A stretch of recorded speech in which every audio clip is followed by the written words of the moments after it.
Hi friends, இன்றைக்கி வந்து ஆடி 18. இன்றைக்கி மார்னிங் வந்து எடுத்த விலாக் தான் உங்கள் கூட ஷேர் பண்ணிக்க போகிறேன்.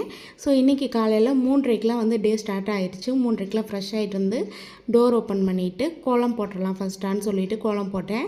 ரொம்ப காற்றடிச்சனால அந்தளவுக்கு கோலம் வந்து எடுப்ப வரல. சரி பரவாயில்ல, டைம் ஆயிடுச்சு, கரெக்ஷன் பண்ண டைம் இல்லை, அதனால் விட்டுட்டேன். எப்போயுமே 4 o'clock எந்திரிச்சு சமையல் வேலை ஆரம்பிப்பேன். இன்றைக்கி வந்து கொஞ்சம் ஒர்க் இருந்தனால முன்னங்கவே எந்திரிக்கலான்னு சொல்லிவிட்டு 3:30க்கெலாம் எழுந்திரிச்சேன். அதே மாதிரி வந்து இன்றைக்கி ஆடி 18ங்கிறனால இன்றைக்கி கயிறு மாற்றணும். அதனால் வந்து தாலி சரடு மாற்றிக்கலான்னு சொல்லிட்டு தான் கொஞ்சம் நேரமாகவே எழுந்திரிச்சேன். ஏன்னா அதுக்கு வந்து ஒரு அரை மணி நேரமாச்சு ஆயிரும் சாமி கும்பிட்டு மாற்றுறதுக்கு. அதனால தான் சீக்கிரமாக எழுந்திரிச்சேன். இன்றைக்கி வந்து துவரம்பருப்பு போட்டு முள்ளங்கி சாம்பாரும் வெண்டைக்காய் பொரியல் தான் பண்ண போகிறேன். ஸோ ஃபஸ்ட்டு 1.5 டம்ளர் பருப்பு எடுத்து குக்கரில் லைட்டாக ஊற வச்சுக்கிட்டேன். முள்ளங்கியை கட் பண்ணி வதக்கி வச்சுட்டு வெங்காயம் தக்காளி எல்லாமே கட் பண்ணி வச்சுட்டு பருப்பு வேக வச்சுட்டு போனோன்னா குளிச்சுட்டு வந்துடலான்னு சொல்லிட்டு பிளான் பண்ணிவிட்டு ஃபஸ்ட்டாக பருப்பு ஊற வச்சுட்டேன். முள்ளங்கியை தோல் சீவி கட் பண்ணி எடுத்து வச்சுட்டேன். அதே மாதிரி வெண்டைக்காய் வந்து கடைசியாக தான் யோசித்தேன், பொரியல் பண்ணிக்கலாம், டைம் இருந்தால் பண்ணிக்கலான்னு சொல்லிட்டு ஸ்டார்டிங்கில் வந்து நான் வெண்டைக்காய் எடுக்கலை. ஸோ கடைசியாக டைம் இருந்துச்சு, அதனால் வெண்டைக்காய் பொரியலாம் பண்ணிவிட்டேன்.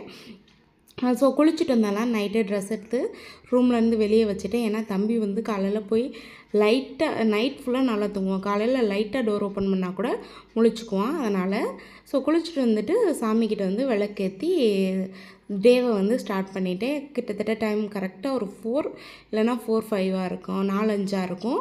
ஸோ அப்போயே வந்து விளக்கேற்றி சாமி கும்பிட்டாச்சு.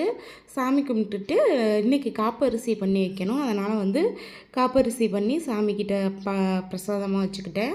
வேறு அந்த டயத்துக்கு எதுவும் பண்ணவும் டைம் இல்லை. ரெண்டாவது பண்ணாலும் அவங்க ஒர்க்குக்கு போயிடுவாங்க, நான் ஒரு ஆள் சாப்பிட்டு என்ன பண்ண போகிறேன்னு சொல்லிட்டு தான் காப்பரிசி மட்டும் பண்ணிவிட்டேன். இங்கே வந்து சாப்பாடு சாம்பார் எல்லாமே ரெடியாகி முடிய போகுது. காப்பரிசியை கொண்டு போய் சாமிக்கிட்ட வச்சுட்டு சரடு மாற்றியாச்சு. மணி கிட்டத்தட்ட 5:15 ஆயிடுச்சு. எல்லாமே வந்து பூஜை பண்ணி சாமி கும்பிட்டு சரடு மாற்றி முடிக்க அதுக்குள்ளே 4:30க்கே என்னோடய சார் வந்து எந்திரிச்சிட்டு விளையாட ஸ்டார்ட் பண்ணிட்டாரு. நைட் ஃபுல்லாக நல்லா தூங்குவான். கிட்டத்தட்ட ஒரு 9:30க்கு போட்டான்னா இடையில ஒரு டைம் இல்லைனா 2 டைம் எந்திரிப்பாங்க. எந்திரிச்சிட்டு மற்றபடி வந்து நல்லா தூங்குவாங்க. தூங்கிட்டு காலையில் ஆனால் முன்னாடியெல்லாம் 5:30க்கு எந்திரிச்சார். இப்போ வந்து 4:30க்கெலாம் எந்திரிக்க ஸ்டார்ட் பண்ணிட்டாரு. ஸோ எனக்கு அது பிரச்சனை இல்லை. ஸோ 4:30க்கெலாம் எந்திரிச்சா விளையாட வச்சுக்கிட்டு இருப்பேன். அதே மாதிரி இன்றைக்கும் 4:30க்கெலாம் எந்திரிச்சிட்டாரு. அதுக்கப்புறம் இன்றைக்கி வந்து சாப்பாடு முள்ளங்கி சாம்பார் வெண்டைக்காய் பொரியல். சாப்பாடை வந்து செய்கிறது அதையும் காட்ட முடியல. ஏன்னா சைட் பை சைட் சாமியை கும்பிட்டுட்டு 2 ஒர்க்கும் பார்த்துக்கிட்டனால என்னால் இதை காட்டிக்க முடியல. ஸோ பேக் பண்ணிவிட்டு லஞ்ச் பேக் பண்ணதை மட்டும் உங்கள் கூட ஷேர் பண்ணிக்கிறேன். ஸோ ஃபுட்டு வந்து பேக் பண்ணியாச்சு. இன்றைக்கி வந்து மத்தியானமே வந்துடுவாங்க. நேற்று ஆக்சுவலாக ரொம்ப லேட்டாகி நைட்டு தான் வந்தாங்க. அதனால் வந்து சாமிக்கு எந்த திங்ஸுமே போய் வாங்கிட்டு வர முடியல.